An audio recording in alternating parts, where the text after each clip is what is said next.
മൂസാ നബി അലൈഹിസ്സലാം വഫാത്തായി. അതിനുശേഷം യൂഷാ നബി അലൈഹിസ്സലാം അവരുടെ സംഘത്തെ നയിക്കുകയും യാത്ര തുടരുകയും ചെയ്തു. അങ്ങനെ അവർ അവസാനം ജോർദാൻ നദിയുടെ തീരത്തെത്തി. യൂഷാ നബി അലൈഹിസ്സലാമിൻ്റെ നേതൃത്വത്തിൽ അവർ നദി മുറിച്ചു കടന്ന് ജെറീക്കോ നഗരത്തിലെത്തി. ആ പട്ടണത്തിലെ ആളുകൾ വലിയവരും ശക്തരുമായിരുന്നു. അവർ വിഗ്രഹങ്ങളെ ആരാധിച്ചിരുന്നു. അവരുടെ നേതാക്കന്മാർ എല്ലാവരും വളരെ ദുഷ്ടന്മാരായിരുന്നു. അവർ മുതിർന്നവരെ ബഹുമാനിച്ചിരുന്നില്ല. അവർ ആളുകളെ ഉപദ്രവിക്കുകയും ചതിക്കുകയും ചെയ്തിരുന്നു. അവർ പരസ്പരം സാധനങ്ങൾ മോഷ്ടിച്ചിരുന്നു. അവരുടെ നേതാക്കന്മാരും മോശക്കാരല്ലായിരുന്നു. അവിടുത്തെ പാവപ്പെട്ട ജനങ്ങൾ വളരെ നിസ്സഹായ അവസ്ഥയിലായിരുന്നു നഗരത്തിൽ കഴിഞ്ഞിരുന്നത്. യൂഷാ നബി അലൈഹിസ്സലാമും സംഘവും നഗരത്തിന് പുറത്ത് തമ്പടിച്ചു. ആ നഗരത്തെ പിടിച്ചടക്കാനും നിയന്ത്രിക്കുവാനും അല്ലാഹു സുബ്ഹാനഹു തആല പ്രവാചകനോട് ആവശ്യപ്പെട്ടു. പ്രവാചകൻ തൻ്റെ ജനത്തിൽ നിന്ന് യുവാക്കളെ തിരഞ്ഞെടുത്ത് ജെറീക്കോ നഗരം ആക്രമിക്കാൻ പദ്ധതിയിട്ടു. അതൊരു വെള്ളിയാഴ്ചയായിരുന്നു. അദ്ദേഹം തൻ്റെ ജനങ്ങളെ യുദ്ധത്തിനായി സജ്ജമാക്കി. അവർ നഗരത്തിലേക്ക് നീങ്ങി.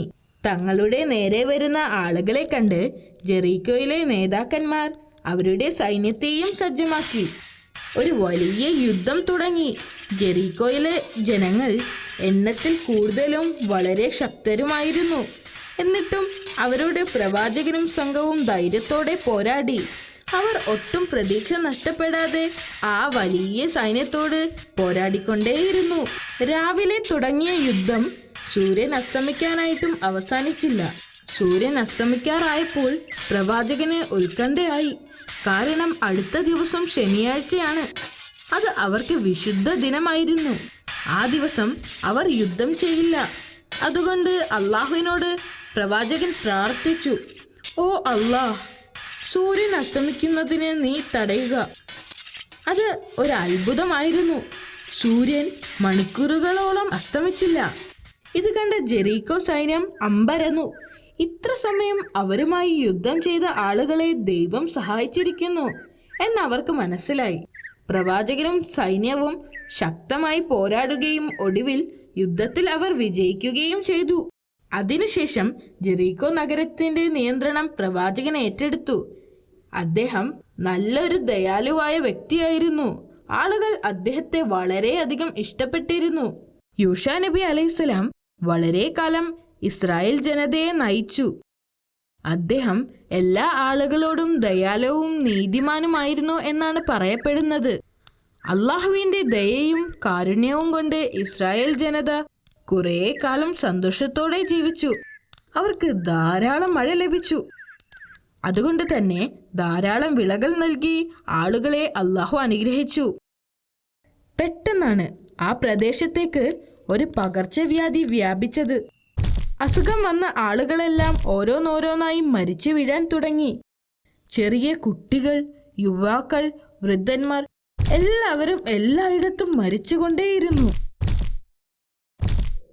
അള്ളാഹുവിൻ്റെ ദയയ്ക്കു വേണ്ടി പ്രാർത്ഥിക്കുന്നതിന് പകരം ആളുകൾ ഭയന്ന് അവിടെ നിന്ന് ഓടിപ്പോകാൻ തീരുമാനിച്ചു.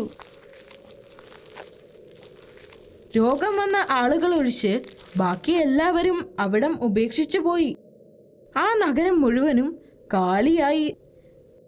ജനങ്ങൾ അവരുടെ കുടുംബവും മറ്റു വസ്തുക്കളുമായി സ്വന്തം രക്ഷയോർത്ത് ഓടിപ്പോകുന്നത് കണ്ടപ്പോൾ അള്ളാഹുവിന് കോപം വന്നു.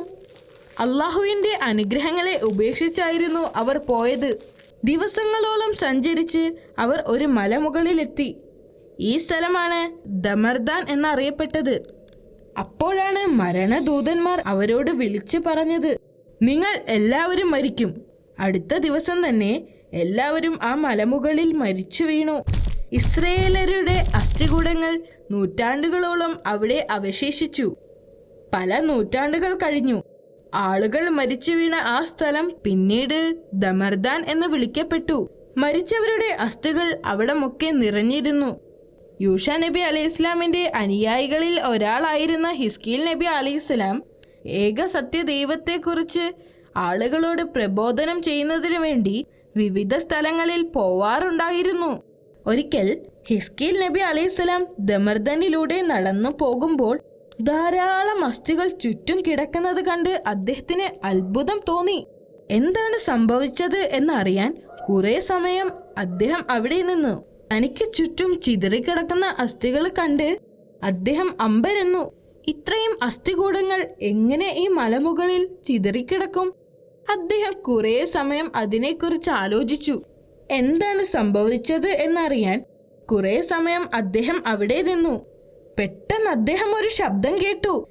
ഞാൻ അവരെ തിരിച്ച് ജീവിതത്തിലേക്ക് കൊണ്ടുവരുന്നത് എങ്ങനെയാണെന്ന് നിനക്ക് കാണാൻ ആഗ്രഹമുണ്ടോ? അള്ളാഹുവിന്റെ ശബ്ദം പ്രവാചകൻ തിരിച്ചറിഞ്ഞു. അതെ, പ്രവാചകൻ മറുപടി പറഞ്ഞു. അള്ളാഹുവിന്റെ ശക്തിയിൽ അദ്ദേഹം ആശ്ചര്യപ്പെട്ടിരുന്നു.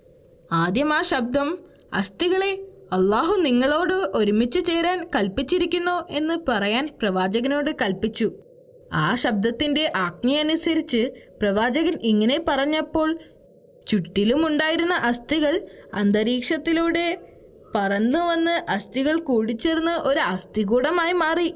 ഒരു വലിയ ജനക്കൂട്ടത്തിന്റെ അസ്ഥികൂടങ്ങളായി മാറി. പ്രവാചകന് തന്റെ കണ്ണുകളെ വിശ്വസിക്കാൻ കഴിഞ്ഞില്ല. പിന്നീട് ആ ശബ്ദം അദ്ദേഹത്തോട് ഇങ്ങനെ പറയാൻ കൽപ്പിച്ചു. അസ്ഥികളെ, ഇത് നിങ്ങൾക്ക് വേണ്ടി അള്ളാഹുവിന്റെ കൽപ്പനയാണ്. നിങ്ങൾ മരിക്കുമ്പോഴുണ്ടായിരുന്ന മാംസവും വസ്ത്രവും ധരിക്കുക. പ്രവാചകൻ ഇങ്ങനെ പറഞ്ഞപ്പോൾ പെട്ടെന്ന് അസ്ഥികൂടങ്ങളിൽ മാംസവും രക്തവും ഉണ്ടാവുകയും വസ്ത്രങ്ങൾ കൊണ്ട് മറയ്ക്കുകയും ചെയ്തു. പിന്നീട് ആ ശബ്ദം പ്രവാചകനോട് വീണ്ടും പറയാൻ ആവശ്യപ്പെട്ടു. നിങ്ങൾ എല്ലാവരും അള്ളാഹുവിന്റെ കൽപ്പന പ്രകാരം എഴുന്നേറ്റ് നിൽക്കുക. എന്തൊരു അത്ഭുതം! പ്രവാചകൻ അങ്ങനെ പറഞ്ഞപ്പോൾ അവരെല്ലാം അവരുടെ ജീവിതത്തിലേക്ക് തിരിച്ചു വന്നു. ഏതാനും നിമിഷം മുമ്പ് വരെ മരിച്ചു കിടന്നവർ തന്റെ മുമ്പിൽ ജീവനോടെ നിൽക്കുന്നു. പ്രവാചകന് തന്റെ കണ്ണുകളെ വിശ്വസിക്കാൻ കഴിഞ്ഞില്ല.